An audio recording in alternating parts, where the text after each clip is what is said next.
Hi friends, welcome back to my channel Rayalaseema రుచులు by Aparna.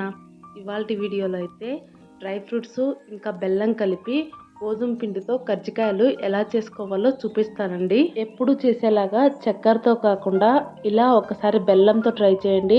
Taste అయితే సూపర్గా ఉంటాయండి. షుగర్ ఉన్న వాళ్ళకైతే స్వీట్ తినాలనిపిస్తుంది, కాకపోతే చక్కెర తినాలంటే భయం కదా. అలాంటి వాళ్ళు ఇలా బెల్లంతో కజ్జికాయలు ట్రై చేయండి, చాలా చాలా బాగుంటాయి అన్నమాట.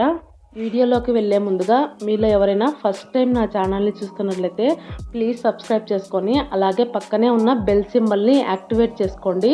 దానివల్ల నేను ఎప్పుడు వీడియోలు అప్లోడ్ చేసినా మీకు నోటిఫికేషన్ రూపంలో వస్తుంది.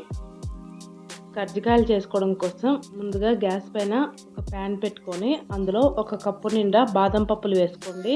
బాదం పప్పుల్ని గ్యాస్ని లో ఫ్లేమ్లో పెట్టుకొని డ్రై రోస్ట్ చేసుకోండి. కొద్దిసేపటికైతే ఇక్కడ వీడియో క్లిప్లో చూపించిన విధంగా బాదం పప్పులు అయితే కలర్ చేంజ్ అవుతాయండి. ఇలా కలర్ చేంజ్ అయిన తర్వాత వాటిని తీసుకొని పక్కన పెట్టేసుకోండి.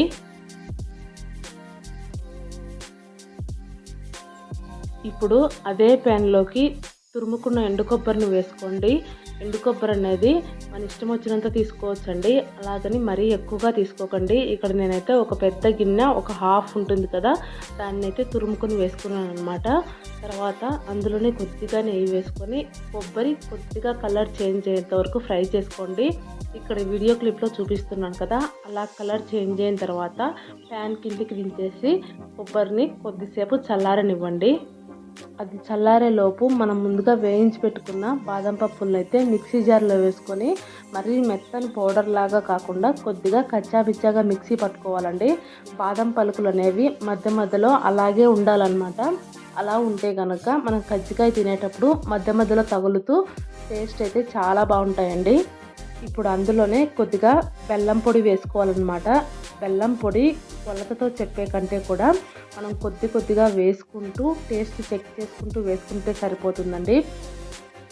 బెల్లం పొడి వేసిన తర్వాత మొత్తం ఒకసారి బాగా కలిపేసి ఫ్లేవర్ కోసం అయితే కొద్దిగా యాలకుల పొడి వేసుకోండి. యాలకుల పొడి వేసిన తర్వాత కూడా మొత్తం ఒకసారి బాగా కలిపేసేయండి. కలిపేసిన తర్వాత ఈ టైంలోనే ఒకసారి స్వీట్ చెక్ చేసుకోండి. స్వీట్ సరిపోకపోతే కనుక అడ్జస్ట్ చేసుకుంటే సరిపోతుందన్నమాట. ఈ స్టఫింగ్ అయితే కొద్దిగా స్వీట్గానే ఉండాలండి. మనం పైన కజ్జికాయ చేసిన తర్వాత ఆ గోధుమ పిండి తగిలినప్పుడు స్వీట్ తక్కువగా ఉంటే కనుక ఇంకా చప్పగా అనిపిస్తుంది అనమాట. దానికోసం అయితే కొద్దిగా స్వీట్ ఎక్కువగానే వేసుకోండి. స్టఫింగ్ అయితే రెడీ అయిపోయిందండి. ఇప్పుడు గోధుమ పిండిని కలుపుకోవడం కోసం ఒక ప్లేట్లోకి ఒక కప్పు గోధుమ పిండి తీసుకోండి. ఇప్పుడు అందులో ఒక పించ్ ఆఫ్ సాల్ట్ వేసుకోండి. సాల్ట్ వేసిన తర్వాత అందులోనే వేడి ఆయిల్ని వేసుకోవాలండి. వేడి ఆయిల్ని ఒక 2 స్పూన్లు వేసుకోండి. ఆయిల్ అనేది మనం తీసుకునే గోధుమ పిండిని బట్టి వేసుకోవాలండి. నేను ఇక్కడ తీసుకున్న గోధుమ పిండి 1 కప్పే కాబట్టి ఆయిల్ అయితే కొద్దిగానే వేసుకున్నానండి. ఇలా ఆయిల్ వేసుకోవటం వల్ల కజ్జికాయలు అయితే పొంగుతూ చాలా బాగా వస్తాయండి. ఇప్పుడు పిండిని అయితే కొద్దిగా నీళ్లు వేసుకుంటూ మనం చపాతి పిండిని ఎలా కలుపుకుంటామో అలాగే కలిపేసుకొని పిండిలో నుంచి చిన్న ముద్దల్లాగా చేసుకొని వాటిని వీడియో క్లిప్లో చూపించిన విధంగా చపాతీ కంటే కొద్దిగా పలుచగానే ఒత్తుకోవాలండి.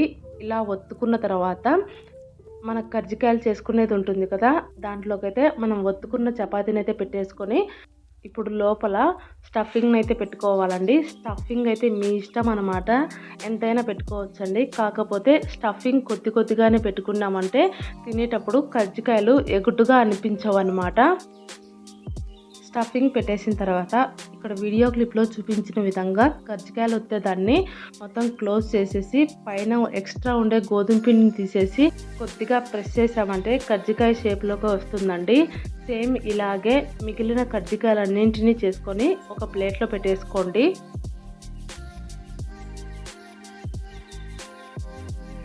ఇలా కజ్జికాయలన్నీ చేసుకునేటప్పుడే గ్యాస్ పైన అయితే ఒక ప్యాన్ పెట్టేసుకొని ఆయిల్ని మీడియం ఫ్లేమ్లో హీట్ చేసుకోండి. మనం కజ్జికాయలు చేసుకునే లోపు అయితే ఆయిల్ అయితే హీట్ అయిపోయి ఉంటుందండి. ఆయిల్ హీట్ అయిన తర్వాత ఇప్పుడు అందులో మనం ముందుగా ప్రిపేర్ చేసి పెట్టుకున్న కజ్జికాయలను అయితే ఒక్కొక్కటిగా వదులుకోవాలండి. ప్యాన్లో మనం తీసుకున్న ఆయిల్కు ఎన్ని కజ్జికాయలు పడతాయో అన్ని కజ్జికాయలు వేసుకొని ఒకవైపు కాలనివ్వండి. కజ్జికాయలు ఒకవైపు కొద్దిగా కాలిన తర్వాత రెండో వైపుకు టర్న్ చేసుకోండి. గ్యాస్ని మీడియం ఫ్లేమ్లోనే పెట్టుకుంటూ రెండు వైపులకు తిప్పుకుంటూ కజ్జికాయలు అయితే మంచి కలర్ వచ్చేంత వరకు ఫ్రై చేసుకోండి. మనం గోధుమ పిండి పిసికేటప్పుడు వేడి ఆయిల్ వేయడం వల్ల కజ్జికాయలు అయితే చాలా బాగా పొంగుతూ వస్తాయండి. మైదాతో పోల్చుకుంటే గోధుమ పిండి కజ్జికాయలు అయితే ఫ్రై అవ్వడానికి అయితే కొద్దిగా ఎక్కువగా టైం పడుతుందండి. గ్యాస్ని మీడియం ఫ్లేమ్లోనే పెట్టుకొని ఫ్రై చేసుకోవాలన్నమాట. ఇక్కడ వీడియో క్లిప్లో చూపిస్తున్నాను కదా, అలా గోల్డెన్ బ్రౌన్ కలర్ వచ్చిన తర్వాత ఒకసారి కజ్జికాయని చేత్తో పట్టుకొని చూడండి. బాగా ఫ్రై అయిందని అప్పుడే తెలిసిపోతుందన్నమాట. అలా ఫ్రై అయిన తర్వాత తీసేసుకొని పక్కన ప్లేట్లో పెట్టేసుకోండి. సేమ్ ఇదే ప్రాసెస్లో మిగిలిన కజ్జికాయలన్నింటినీ ఫ్రై చేసుకోండి. అంతేనండి, చాలా సింపుల్గా అయితే కజ్జికాయలని గోధుమ పిండితో ఎలా చేసుకోవాలో చూపించాను కదా. ఇలా మీరు కూడా ఒకసారి ట్రై చేయండి. మైదాతో కాకుండా ఇలా హెల్తీగా ఇంట్లోనే గోధుమ పిండితో కజ్జికాయలు ట్రై చేయండి. చాలా చాలా టేస్టీగా ఉంటాయన్నమాట. కజ్జికాయలు అయితే పైన క్రిస్పీగా లోపల ఆ డ్రై ఫ్రూట్స్ బెల్లం అది తగులుతూ చాలా టేస్టీగా ఉంటాయండి. కంపల్సరీగా ట్రై చేయండి. పిల్లలు కూడా చాలా బాగా ఇష్టపడతారండి. మనం లోపల స్టఫింగ్ అయితే కొద్దిగానే పెట్టుకుంటాం కాబట్టి పిల్లలు కూడా వేస్ట్ చేయకుండా తింటారండి. నార్మల్గా డ్రై ఫ్రూట్స్ పిల్లలకు పెట్టామంటే అస్సలు తినరు కదా. ఇలా కజ్జికాయలాగా చేసి పెట్టండి, చాలా ఇష్టంగా తినేస్తారనమాట. ఓన్లీ బాదం పప్పు ఒక్కటే కాదనమాట, జీడిపప్పు, కిస్మిస్, ఇంకా ఇలా డ్రై ఫ్రూట్స్ అన్నీ వేసుకోవచ్చండి. అలా అన్ని డ్రై ఫ్రూట్స్ వేసుకొని ఎలా చేసుకోవాలనేది కూడా ఇంకొక వీడియోలో అప్లోడ్ చేస్తానండి. కజ్జికాయలు అయితే చాలా చాలా బాగా వచ్చాయండి. కంపల్సరీగా ట్రై చేయండి. అలాగే ఈ వీడియో మీకు నచ్చినట్లయితే లైక్ చేయండి, షేర్ చేయండి. కొత్తగా చూస్తున్న వాళ్ళైతే సబ్స్క్రైబ్ చేసుకోండి.